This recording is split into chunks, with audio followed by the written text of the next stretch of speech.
Assalamualaikum warahmatullahi wabarakatuh. Saya Okta Mujahar Laili dengan NIM 2102062 dari TPPKC. Di sini saya akan mempresentasikan mengenai tugas desain produk saya yang mengangkat judul dengan Elegant Shoes Flexible for Us.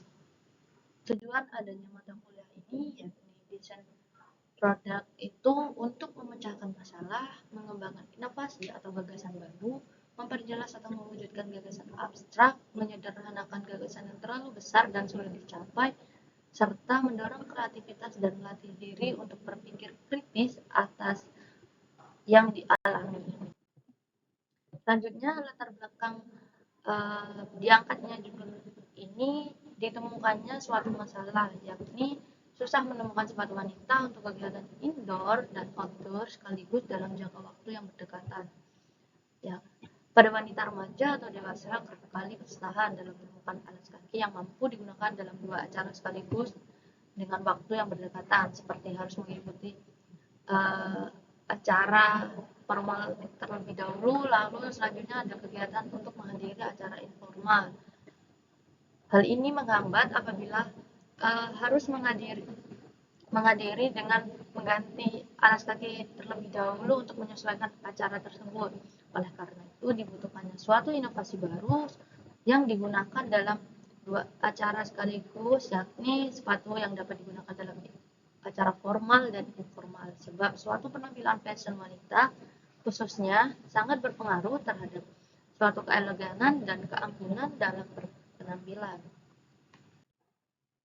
Untuk melakukan langkah awal, yakni dapat dilakukan dengan mengumpulkan suatu ide-ide yang liar dengan dinamakannya brainstorming, di mana di sini ditemukannya beberapa seperti sifat produk, perpaduan bahan material, target pengguna, target pemasaran, tingkat kerumitan yang akan dibuat nanti. Oleh karena itu ditemukannya dan disimpulkannya dari brainstorming ini dengan analisis pasar. Nah, di sini ada 4 yang kita fokuskan, di mana pertama itu ada target konsumen. Target konsumen yang ditujukan yaitu wanita, gender wanita dengan rentan usia 13 sampai 27 tahun, di mana usia tersebut masuk ke dalam usia remaja sampai dewasa.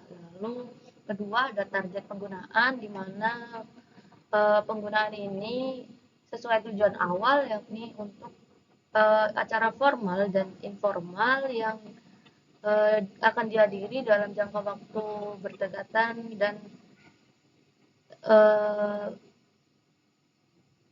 satu hari itu untuk dihadiri. Seperti kegiatan formal, yakni untuk seminar, nikahan, kantor, meeting, dan dilanjut untuk kegiatan informal terdapat hangout, kuliah, traveling. Selanjutnya terdapat target marketing, di mana ada 2 cara di sini yang kita peroleh dari brainstorming, yaitu online shop. Online shop sendiri itu melalui bisa sosial media, iklan, radio, televisi, website, dan terdapat cara target marketing yang dilalui melalui offline shop, di mana seperti baliho, toko, brosur, stand, koran, billboard, tenan dalam suatu event. Dan selanjutnya terdapat kelebihan dan kekurangan, di mana kelebihannya di sini penampilan akan didukung dengan keeleganan dari desain sepatu sendiri, simple dan menghemat waktu karena tidak perlu untuk pulang terlebih dahulu untuk mengganti suatu alas kaki yang untuk acara formal ataupun informal yang berdekatan sekaligus. Kekurangannya di sini mungkin akan sedikit mahal karena material yang digunakan itu sangat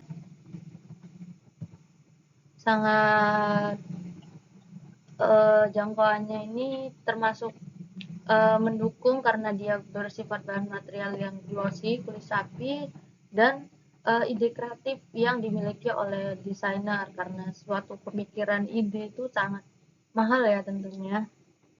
Selanjutnya dari hal tersebut ditemukannya suatu solusi, yakni beberapa hasil pemikiran orang di lingkungan saya setelah melakukan suatu survei mengenai pengisian brainstorming juga bahwa perlu adanya inovasi baru dalam suatu desain yang mempengaruhi suatu fungsi. Jadi, desain tersebut sangat dipikirkan dan akan dipertimbangkan untuk pengaplikasiannya sebagai kebutuhan target pengguna.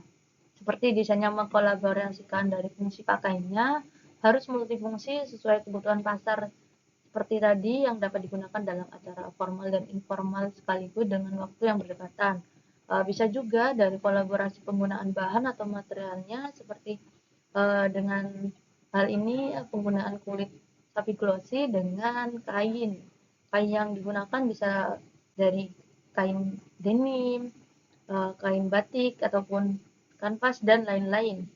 Lalu yang perlu dipertimbangkan juga yaitu tingkat kenyamanan saat dipakai. Jadi apabila dipakai oleh pengguna tidak akan menimbulkan suatu resiko yang dapat merasa sakit untuk dipakai. Sehingga apabila digunakan dalam jangka waktu lama sehari pun itu pengguna akan tetap nyaman. Nah, untuk konsep dasar desain awal sendiri, saya mempunyai rencana rancangan awal dalam suatu ini dengan menambahkan nilai fungsi yang tidak meninggalkan desain anggun dan keeleganannya untuk menggambarkan suatu wanita yang sangat feminim. Namun juga akan dapat berpenampilan juga sebagai woman yang gentle seperti itulah. Selain itu, pengkolaborasian bahan yang digunakan antara kulit dan kain seperti batik ini akan menggambarkan sesuai untuk acara formal, yakni dengan perpaduan kulit glossy dengan kain batik tersebut. Namun desain lain yang tetap mendukung dapat dipakai juga pada acara informal. Jadi perlu pertimbangan antara desain yang akan dibuat dengan perpaduan bahan material yang akan digunakan nanti. Nah, selanjutnya terdapat image board dengan pengambilan tata elegan dan keanggunan yang menggambarkan wanita yang paham akan fashionable dan mewah. Nah, di sini saya mengambil beberapa gambaran tentang image board sepatu ini dengan wanita-wanita yang seperti kelas anggun, mewah, elegan, maka saya menggambarkannya dengan sebuah dress, aksesoris seperti mutiara, kaca-kaca, yang berhubungan dengan kecantikan wanita di sini. Selanjutnya, analisis image. Dari image board tersebut, beberapa bidang yang saya amati banyak menggunakan bentuk bidang persegi dan lingkaran. Lalu terdapat garis gelombang, lalu ada garis lurus dan lengkung. Untuk warnanya sendiri dia dominan dengan warna krim, putih, dan hitam. Untuk teksturnya dia ada abstrak, kasar, dan halus tentunya. Di sini halus itu saya gambarkan seperti cairan percampuran minyak seperti itulah dia dengan cat gitu, percampuran seperti cat dengan bensin. Jadi dia tampaknya seperti halus gitu teksturnya ya. Lalu untuk kasarnya ini saya mengambil gambarnya itu seperti kertas yang sudah diremas kumpul jadi satu dan bentuknya akan seperti tampak tekstur kasar seperti itu. Lalu selanjutnya untuk langkahnya membuat konsep 30 desain produk sepatu boots wanita ini, dan saya terinspirasi dari 30 desain ini dengan orang-orang yang bernuansa vintage dulu, karena dahulunya saya setelah mencari-cari inspirasi tersebut kebanyakan menggunakan boot-boot yang mewah dengan gambar yang 30 desain ini. Nah, saya padukan dengan kemajuan sekarang dan keeleganan wanita tanpa menghilangkan unsur feminim dan kemewahannya. Seperti itu. Dan dari 30 desain tersebut terdapat 2 desain yang terpilih, yakni desain pertama dia dengan model tertutup, namun di bagian pergelangan kaki nanti dia mampu dilepas pasang bersamaan dengan bagian belakang. Selanjutnya yang kedua itu terdapat bagian depan kaki tertutup, namun di bagian samping bagian belakang itu dia terbuka. Seperti itu. Dan desain yang saya pilih untuk dikembangkan selanjutnya yaitu desain pertama dari 2 desain tersebut. Kenapa saya memilih ini? Karena menurut saya desain ini selain feminim dan anggun, elegan juga, dia mampu digunakan untuk wanita-wanita yang bernuans termasuk tipikal yang tomboy seperti itu. Jadi dia mampu digunakan oleh wanita-wanita tomboy dan feminin. Nah, desain panelnya sendiri dengan gambar tampak perspektif ini saya padukan seperti ini dan agak dirubah pada bagian tali itu, saya tambahkan tali dengan bagian belakangnya back counter tersebut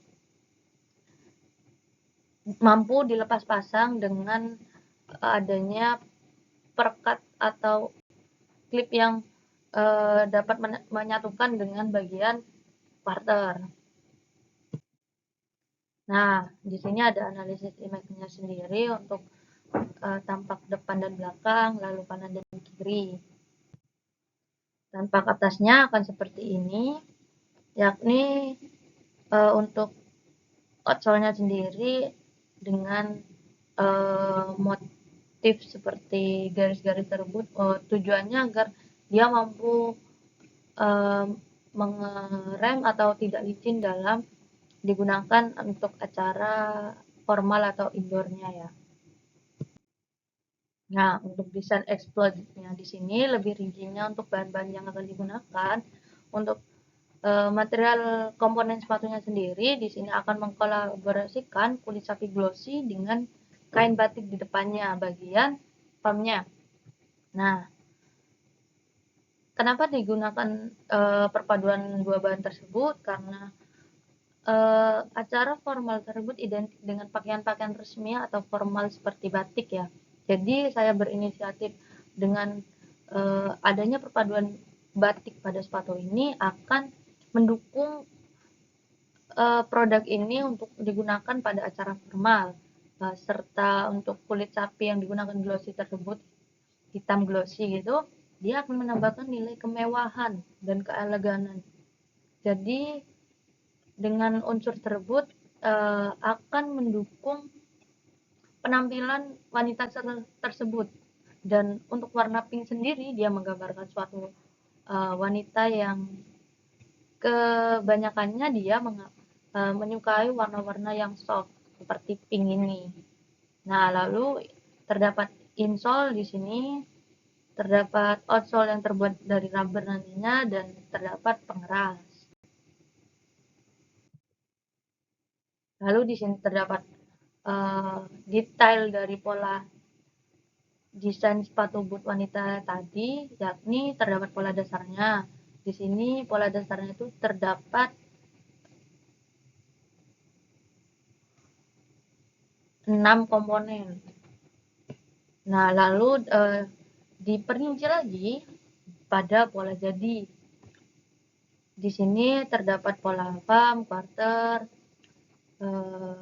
tuket, back counter variasi, strap, dan strap variasi. Nah, nantinya yang dapat digunakan untuk lepas pasang sepatu tersebut untuk menggambarkan digunakan formal atau informal itu terdapat pada bagian quarter yang dapat dilepas pasang melalui strap variasinya serta strap yang digunakan pada depan yang berwarna pink tadi. Lalu di sini terdapat pola potong sebagai langkah saat proses pemasangan nanti dengan penambahan 5 mili sampai 10 mili pada bagian cap, bagian quarter, bagian back counter variasi. Lalu terdapat pola lining di sini, di mana pola lining tersebut didapatnya suatu pengurangan yang pada bagian allowance sebanyak 7-8 mili di bagian to cap, di bagian farm atau quarter, dan itu untuk yang lainnya tetap dengan ukurannya seperti di pola jadi. Dan terdapat tambahan material agar sepatu tersebut saat digunakan tetap kokoh, yakni ditambahkannya suatu pengeras